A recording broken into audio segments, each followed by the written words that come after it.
మనకేవో గొప్ప గొప్ప ప్రయోజనాలు కలిగించే ప్రశ్నలు అడగడం కాదు, మనం ఎక్కడ తప్పుదారి పడుతున్నామో దాన్ని అడగాలి జ్ఞానుడైన వాడిని. ఇక్కడ నా మనస్సు తప్పుదారి పడుతోందండి, పట్టకుండా ఉంటే ఏం చెయ్యాలి అని అడగాలి.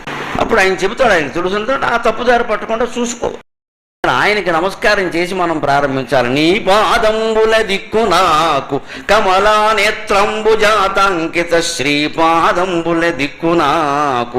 ఇష్టదైవం అనే కావ్యంలో శ్రీ మహావిష్ణువు గురించి నేను ప్రార్థన పద్యంగా రచించిన పద్యం ఇది. నీ పాదంబుల దిక్కు నాకు కమలా నేత్రంబు జాతాంకిత శ్రీపాదంబుల దిక్కు నాకు కరుణా క్షీరాబ్ధి వీచి మృదు శ్రీపాదంబుల దిక్కు నాకు కరుణా క్షీరాబ్ధి వీచి మృదు శ్రీపాదంబుల దిక్కు నాకు కలి దుశ్శీల ప్రభావాగ్నితాప కలి దుశ్శీల ప్రభావాగ్నితాప ఆపోదమ్మయి శాంతి వర్షమిడుమి అంబోధి గంభీరధీ.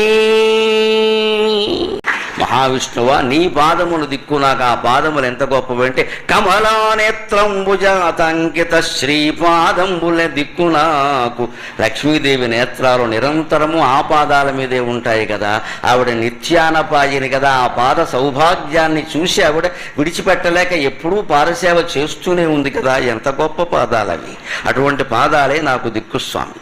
పైగా కరుణాక్షీరాబ్ధి వీచి మృదుశ్రీపాదంబుల దిక్కు నాకు. విష్ణుమూర్తి పాదాలంటే సామాన్యంగా గంగానది పుట్టిన పాదాలవి. అంతేకాదు ఆయనలో ఉన్నదంతా కరుణ. ఆ కరుణే పాలసముద్రంగా మారింది. ఆ పాలసముద్రపు తరంగాలతో మరింత కరుణని సొంతం చేసుకున్న పాదాలయ్యా. అంత మృదువైన పాదాలు అవే నాకు దిక్కు.